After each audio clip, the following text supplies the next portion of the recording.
I'm Kathy Thomas, and I'm at the beautiful Napa Rose in Anaheim, and with me is Executive Chef Andrew Sutton. Good morning, how are you? I'm just peachy, and we're going to talk turkey, and you do it a little differently here at the Napa Rose. I do the turkeys a little bit differently. I love holidays, and nothing looks as good, and so for me it's just something that really warms my heart, and something I like to share, and something I like to do, but I do approach it a little differently.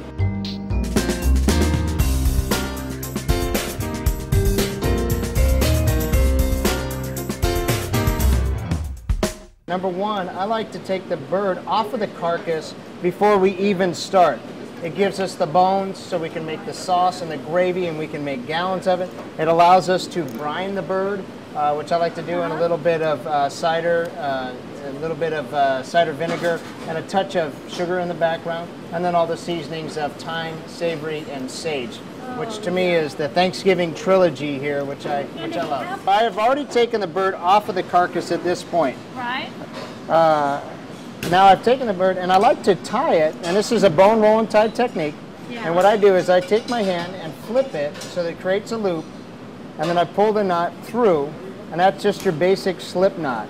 Wow. I'm going to slide that up right behind the wingtip so that you get it nice and secure. And you don't want to tie too tightly, otherwise it'll misform the shape. You just want to hold the bird's shape the way it is. And this way it secures it, holds it, shapes it, so that you get a nice even roast. And once you get this going, it looks like it gets to be easier and easier. It's very easy, and it's all really in the slip knot technique. As you can see, I'm kind of lining up the knots. I'm using my left hand, and I'm going to literally spank this string, make a turn, bring it all the way around, and slide it over the turkey itself. That is so cool. And then it just give it a little tug, and I'm pulling as it comes through, and that makes a nice even tie. Cotton string has no flavor. We buy an unbeaten, and in fact it's called butcher's twine, which you can get at most markets. We'll just go ahead and clip it off. Now here's kind of the fun part. This is if you're really good and you're advanced, you could tie it off at this stage, but I like to make more of a basket.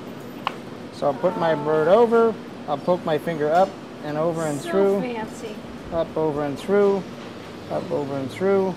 And it just makes for a nice tie. It holds the breast a little firmer and again holds its shape. And then we'll season this up.